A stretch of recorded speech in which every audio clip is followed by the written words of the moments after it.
Halo semuanya, bertemu lagi kita di seri Filsafat Hukum. Dan pada tayangan kali ini, kita akan membahas tentang aliran hukum alam. Untuk sumber daripada materi kali ini diambil dari ketiga buku ini.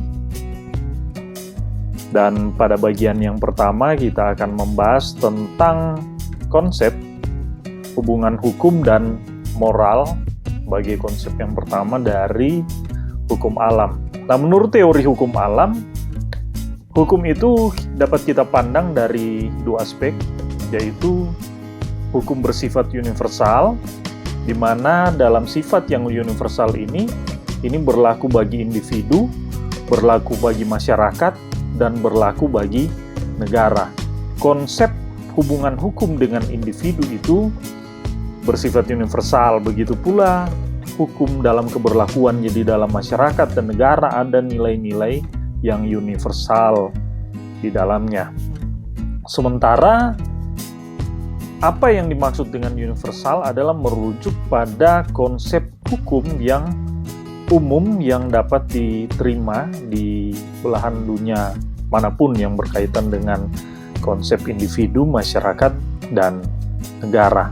Nah, hal yang berikut berkaitan dengan hubungan hukum dan moral di sini adalah bahwa hukum ini dalam konteks kehadirannya di dalam negara ialah tunduk pada nilai-nilai moralitas.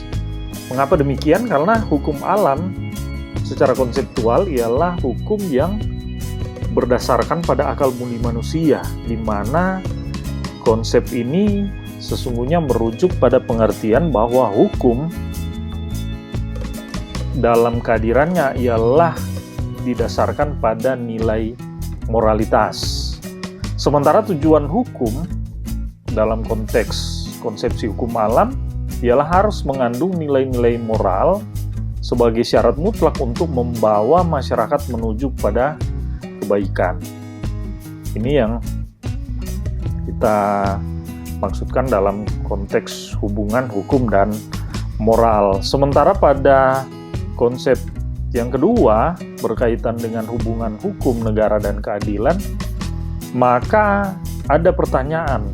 Yang pertama ialah apakah nilai esensial dari hukum?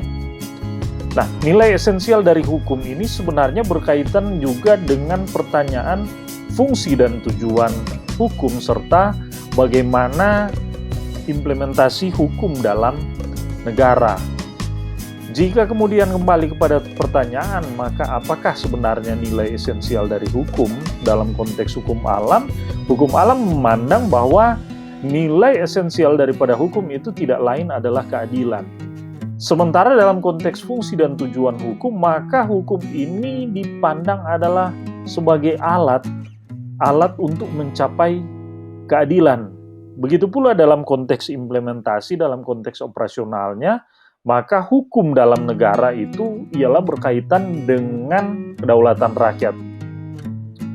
Hukum dalam konteks ini adalah cermin daripada kedaulatan rakyat. Sementara kedaulatan rakyat itu tidak lain ialah berada dalam konsepsi tujuan untuk mencapai keadilan. Jadi negara dalam kehadirannya ketika menghadirkan hukum ialah berada dalam tujuan untuk menghadirkan keadilan bagi rakyat di dalamnya. Nah, menarik sekali menurut Agustinus bahwa hukum yang tidak adil dalam negara ialah sama sekali bukan hukum. Nah, sementara selanjutnya kita meninjau bagaimana hukum alam ini menurut para ahli.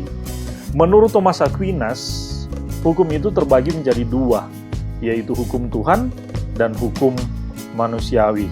Hukum Tuhan itu merupakan hukum yang abadi, sementara hukum abadi ini terbagi menjadi dua, yaitu hukum ilahi dan hukum natural. Nah, pada konteks hukum manusiawi ini tidak lain adalah sebagai hukum positif yang diberlakukan oleh manusia dan untuk manusia. Dan sementara pada konteks berikutnya ada pertanyaan, bagaimana daya ikat sebenarnya daripada hukum positif. Jadi daya ikat sebenarnya pada hukum positif itu sangat digantungkan pada keberlakuan hukum dalam keterikatannya dengan hukum abadi tadi, yaitu hukum ilahi dan hukum natural. Jadi dalam konteks ini, jika kemudian hukum positif ini tidak memiliki korelasinya dengan hukum ilahi maupun hukum natural dalam konteks hukum Tuhan, maka dapat dikatakan bahwa daya ikat daripada hukum positif ini sesungguhnya sangat-sangat lemah. Mengapa demikian? Karena akal budi manusia yang menjadi sumber utama daripada hukum Tuhan ini sesungguhnya secara ideal harus bersumber daripada akal budi Tuhan, yaitu dapat kita terjemahkan sebagai perintah dan ajaran daripada Tuhan. Dengan demikian, hukum positif yang ideal, hukum positif yang baik sesungguhnya harus bersesuaian dengan akal budi manusia, di mana akal budi manusia ini bersumber daripada akal budi Tuhan. Ya, kalau kemudian diterjemahkan secara ringkas bahwa akal daya ikat daripada hukum positif ini akan muncul, akan nampak ketika hukum itu berada atau berlaku dalam kesesuaiannya atau bersesuaian dengan hukum Tuhan, hukum abadi yang terbagi menjadi dua tadi, hukum ilahi dan hukum natural. Nah, untuk selanjutnya kita melihat bagaimana pembagian hukum menurut Aquinas, yaitu menurut Aquinas hukum dibagi ke dalam 4 golongan, yaitu yang pertama lex aeterna. Lex aeterna ini ialah rasio Tuhan yang mengatur segala hal. Dapat dikatakan bahwa rasio ini tidak dapat ditangkap oleh panca indera manusia. Lex divina yaitu bagian dari rasio Tuhan yang dapat ditangkap panca indera manusia. Lex divina berada pada tingkatan yang kedua. Dan yang berikutnya adalah lex naturalis. Lex naturalis inilah hukum alam, yaitu merupakan penjelmaan dari lex aeterna di dalam rasio manusia. Sementara pada yang keempat, yaitu lex positivis, di mana lex positivis merupakan hukum yang berlaku, yang merupakan pelaksanaan dari hukum alam oleh manusia. Nah, pada bagian yang berikutnya, kita melihat pandangan Wolfgang Gaston Friedman, di mana menurut Friedman, sejarah hukum alam tidak lain ialah merupakan sejarah umat manusia dalam upaya untuk menemukan keadilan yang mutlak. Nah, dalam pengalaman sejarah ada hal yang berkaitan dengan proses mencari keadilan yang di dalamnya ada proses berhasil dan gagal untuk mencari keadilan. Konsep alam, hukum alam, berubah-ubah sesuai perubahan pola pikir masyarakat dan keadilan politik di zaman itu. Demikian menurut Friedman. Sementara selanjutnya oleh Friedman, hukum alam itu sesungguhnya terbagi menjadi dua, yaitu dalam konteks metode dan dalam konteks substansi. Dalam konteks metode, bahwa hukum alam ini merupakan usaha untuk menciptakan aturan-aturan untuk kondisi yang berbeda-beda. Hukum alam ini dalam konteks metode juga ialah menganjurkan bagaimana membuat aturan yang baik. Orang yang mempelajari hukum alam dengan demikian adalah orang yang berada dalam konteks ialah berusaha untuk menciptakan aturan-aturan untuk kondisi yang berbeda-beda, juga nantinya memiliki kemampuan untuk bagaimana membuat aturan yang baik. Nah, selanjutnya hukum alam itu juga dipahami dari konteks substansi, ialah memuat kaidah-kaidah asas-asas yang absolut. Nah, dalam hal ini misalnya terkait dengan konsep hak asasi manusia.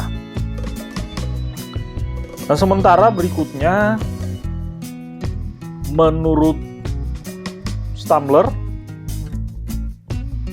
hukum alam menurut Stamler ialah berkaitan dengan semua hukum positif merupakan usaha untuk menuju hukum yang adil. Menurut Stamler, hukum alam juga berusaha untuk membuat suatu metode rasional yang dapat digunakan untuk menentukan kebenaran relatif dari hukum dalam setiap situasi. Yang ketiga, metode itu diharapkan menjadi pemandu jika hukum itu gagal dalam ujian dan membawanya lebih dekat pada tujuannya.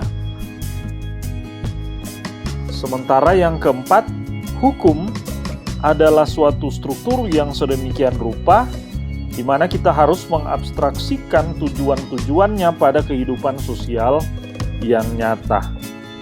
Sementara yang keempat ialah dengan bantuan analisis yang logis, kita akan menemukan asas penyusunan hukum tertentu yang mutlak sah, yang akan memandu dengan aman dalam memberikan pengakuan oleh hukum dan bagaimanakah tujuan tersebut berhubungan satu sama lain secara hukum. Nah, demikianlah materi kali ini dan kiranya dapat memberikan gambaran bagi pengantar bagaimana sebenarnya hukum alam dalam konsepnya di dalam konteks filsafat hukum berkaitan dengan esensi, fungsi maupun hakikat daripada hukum alam dan juga gambaran-gambaran konsepsi hukum alam menurut para ahli. Kiranya bermanfaat.